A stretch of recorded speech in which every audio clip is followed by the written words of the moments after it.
Hello दोस्तों। Uttarakhand forest guard का exam 9 अप्रैल 2023 को है। उसके लिए हम उत्तराखंड का 15 महीने का जो करंट अफेयर है, जो हमने एक वीडियो में कवर किया है, उसके 133 MCQs हमने तैयार किए हैं, जिसका ये पार्ट 3 है और आज ये कंप्लीट कर देंगे। इससे पहले पार्ट 2 अपलोड कर दिए हैं। ये रिवीजन के लिए है, आप इनको देख भी सकते हैं। अगर देखोगे तो आपको बेनिफिट मिलेगा। बाकी 1 घंटे की जो वीडियो है करंट अफेयर की, वो आप ज़रूर देख के जाएं और ये आपको देखने से पता चल जाएगा कि किस प्रकार के प्रश्न एग्जाम में पूछे जाते हैं।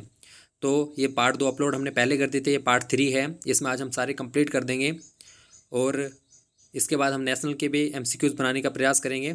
तो देखते हैं, पहला प्रश्न जो है हमारा, इनमें से कौन वर्तमान में उत्तराखंड के राज्यसभा सदस्य नहीं हैं? तो कल्पना सैनी जो अभी हाल ही में 4 जून 2022 को ये बनी है, किनके स्थान पर बनी है? प्रदीप टम्टा के। तो हाल ही में कौन कौन है? उत्तराखंड में 3 राज्यसभा सीट हैं। कल्पना सैनी, नरेश बंसल और अनिल बलूनी जो है इस समय राज्यसभा सदस्य हैं 3 सीटों पर उत्तराखंड की। जबकि लोकसभा सीटें कितनी है उत्तराखंड में? 5। विधानसभा सीटें कितनी है? 70। तो प्रदीप टम्टा इसमें सही आंसर है, ये राज्यसभा सदस्य नहीं है। उत्तराखंड ड्रग्स फ्री का लक्ष्य कब तक रखा है? तो उत्तराखंड ड्रग्स फ्री का लक्ष्य जो है वो 2025 तक रखा है। ड्रग्स मुक्त उत्तराखंड राज्य बनाने का लक्ष्य है 2025 तक। पिथौरागढ़ में दुस्तलिक नाम से सैन्य अभ्यास किन देशों के मध्य हुआ? तो ये भारत उज्बेकिस्तान के मध्य सैन्य अभ्यास हुआ। ये 15 दिन तक चला था, जिसमें 45 सैनिक जो है दोनों देशों के थे। और ये सैन्य अभ्यास कहाँ पे हुआ था? पिथौरागढ़ में। तो इम्पोर्टेंट है। अगला प्रश्न देखते हैं, उत्तराखंड में किस हवाई अड्डे का विकास वायुसेना करेगी? बहुत इंपॉर्टेंट प्रश्न है। तो नैनी सैनी हवाई अड्डा जो पिथौरागढ़ में है, इसका विकास जो है ये वायुसेना करेगी। पंतनगर ये उधम सिंह नगर में है। जोलीग्रांट, देहरादून, चिन्यालीसोड़, उत्तरकाशी, जिसे माँ गंगा हवाई पट्टी के नाम से भी जाना जाता है। और जोलीग्रांट हवाई अड्डे को अब अटल जी के नाम पर इसका नाम रखा जाएगा। अंतर्राष्ट्रीय हवाई अड्डे के रूप में किस हवाई अड्डे को विकसित किया जा रहा है? ये भी इंपॉर्टेंट है। तो पंतनगर हवाई अड्डे को जो है अंतर्राष्ट्रीय हवाई अड्डे के रूप में विकसित किया जा रहा है और इसे ग्रीन हवाई अड्डे के रूप में भी विकसित किया गया। तो ये भी इंपॉर्टेंट है, पंतनगर। अगला प्रश्न देखते हैं। अगला प्रश्न है हमारा, जो हवाई अड्डे हैं उनसे प्रश्न सम्मिलित करना है हमें। अटल जी के नाम पर किस हवाई अड्डे का नाम रखा जाएगा? तो वो रखा जाएगा जोलीग्रांट। वायुसेना का सैन्य अभ्यास जो है, तीन दिवसीय सैन्य अभ्यास जो है वो चिन्यालीसोड़ उत्तरकाशी में हुआ। वायुसेना किस हवाई अड्डे का विकास करेगी? तो वो नैनी सैनी हवाई अड्डे का विकास करेगी। और अंतर्राष्ट्रीय हवाई अड्डे के रूप में किसे विकसित किया जा रहा है? तो वो है पंतनगर। तो ये बिल्कुल सही सम्मिलित हैं। तो इसका सही आंसर है 1, 2, 3, 4। तो सी ऑप्शन इसका सही है। अगला प्रश्न है, international conclave on use of advance technology in disaster management सम्मेलन का आयोजन 21-22 मार्च 2023 को कहाँ पर हुआ? तो ये हुआ था देहरादून में, 21-22 मार्च 2023 को। बहुत इंपॉर्टेंट है। अगला प्रश्न है, पशु चिकित्सा पर आयुर्वेद अंतर्राष्ट्रीय सम्मेलन 17 मार्च से कहाँ हुआ?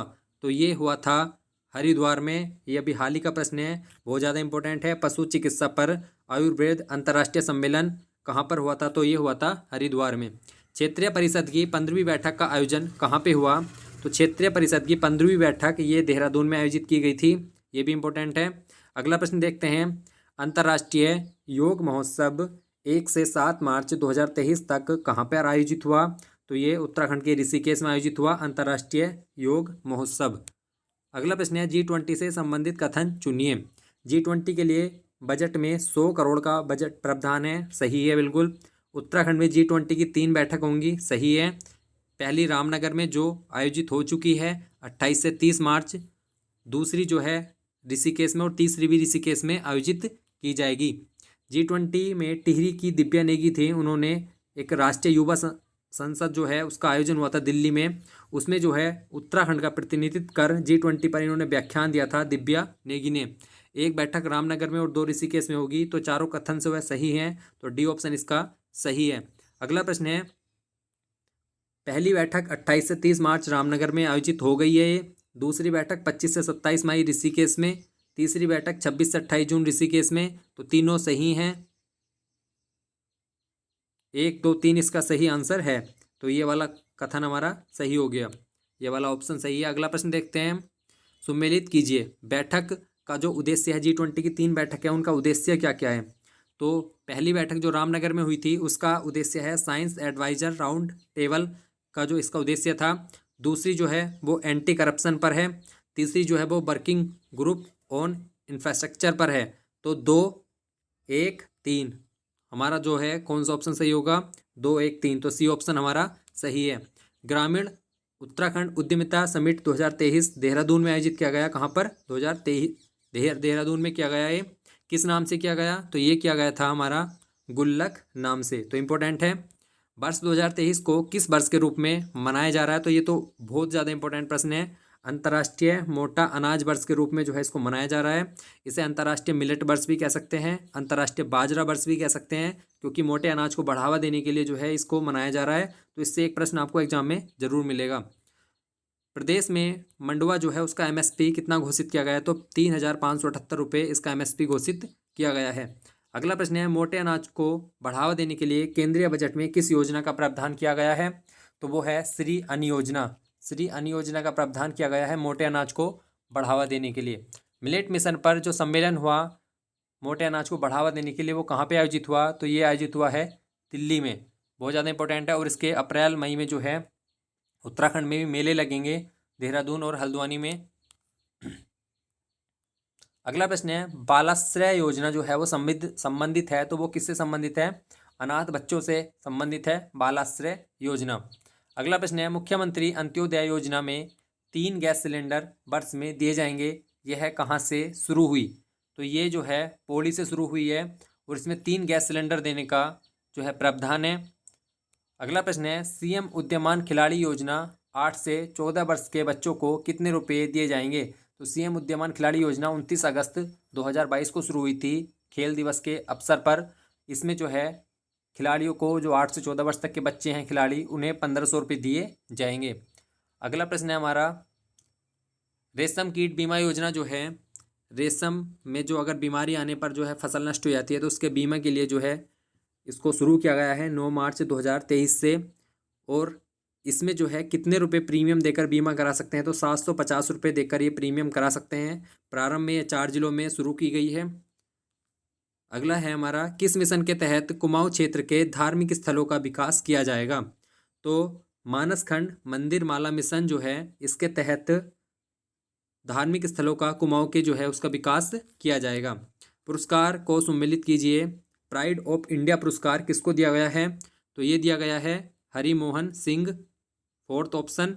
हिमालयन प्रहरी पुरस्कार 2022 में धूम सिंह नेगी को मिला है। उत्तराखंड रत्न पुरस्कार NK जोशी को मिला है। लाइफ टाइम अचीवमेंट सम्मान जो है वो आचार्य इंदु प्रकाश को मिला है।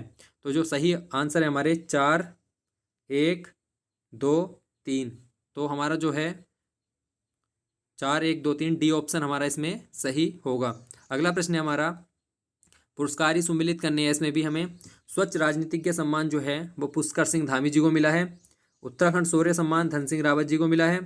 राहुल सांकृत्यायन पर्यटन सम्मान गोपाल सिंह जी को मिला है। नहीं, ये डॉक्टर अरुण कुकसाल को मिला है। राष्ट्रीय किसान सम्मान जो है वो गोपाल सिंह को मिला है। इन्हें एप्पल मैन के नाम से भी जाना जाता है। तो हमारे जो ऑप्शन हैं 2, 1, 4, 3। तो 2, 1, 4, 3 ऑप्शन देख लेते हैं। 2, 1, 4, 3 सी ऑप्शन हमारा सही है। अगला प्रश्न है हमारा 95 प्रश्न है हमारा, स्वच्छ सुजल शक्ति पुरस्कार 2023 किन को मिला है? तो ये 2 ग्राम प्रधान हैं जिनको ये पुरस्कार मिला है। तो उसमें हैं एक तो निकिता चौहान है और एक कविता देवी। ये दोनों जो हैं इनको, एक ग्राम प्रधान है, इनको जो है स्वच्छ सुजल शक्ति पुरस्कार 2023 से सम्मानित किया गया है। जबकि शशिकला पांडे और गंगा जोशी को जो है इन्हें फ्लोरेंस नाइटिंगेल पुरस्कार दिया गया है। लक्ष्मी भट्ट जी को इंद्रमानी बड़ोनी पुरस्कार से सम्मानित किया गया है। और दिव्या नेगी जिन्होंने G20 पर व्याख्यान दिया है उन्हें उत्तराखंड गौरव तिलु रोतेली पुरस्कार से सम्मानित किया गया है। अगला प्रश्न देखते हैं हम, ट्रैक ऑफ द ईयर 2022 से सम्मानित किया गया है। तो ट्रैक ऑफ द ईयर 2022 से सम्मानित किया गया है, एक तो बागची बुग्याल है और एक है पिंडारी ग्लेशियर। तो हमारे ऑप्शन सही हो गए 2 और 3। तो 2 और 3 ऑप्शन हमारा सी ऑप्शन सही है। अगला प्रश्न है हमारा, शैलेश मट्यानी पुरस्कार 2023 से कितने शिक्षकों को दिया गया? तो शैलेश मट्यानी पुरस्कार जो है वो 2023 में 17 शिक्षकों को दिया गया है। और ये 2009 से शिक्षा के उत्कृष्ट क्षेत्र में कार्य करने के लिए दिया जाता है। तो 17 शिक्षकों को इस बार 2023 में दिया गया है। अगला फिर है हमें सम्मिलित करना है। सारा भाई राष्ट्रीय वैज्ञानिक शिक्षक पुरस्कार जो है वो किनको दिया गया है? ये डॉक्टर ममता हैं बागेश्वर की, इनको दिया गया है। नवोन्मेषी किसान पुरस्कार 2023 जो है बबीता रावत जी को दिया गया है। उत्तराखंड गौरव रत्न तिलू रेदेली पुरस्कार जो है वो दिव्या नेगी को दिया गया है। इंद्रमणि बड़ोनी स्मृति पुरस्कार जो है वो लक्ष्मी भट्ट को दिया गया है। तो हमारा जो ऑप्शन सही है 4 3 2 1। तो 4 3 2 1 से देख लेते हैं कौन सा सही है हमारा। 4 3 2 1, तो बी ऑप्शन हमारा सही है। ऑस्कर की बात करें तो ऑस्कर 2023 में 2 अवार्ड हमारे भारत में आए हैं। एक तो नाटू नाटू सॉन्ग है जो RR मूवी का है, इसके निर्देशक जो है वो SS राजमौली है, ये भी इम्पोर्टेंट है, इसके निर्देशक भी पूछ सकते हैं। दूसरा जो है हमारा एक शॉर्ट डॉक्यूमेंट्री फिल्म में मिला है हमारा best documentary short film the elephant whispers.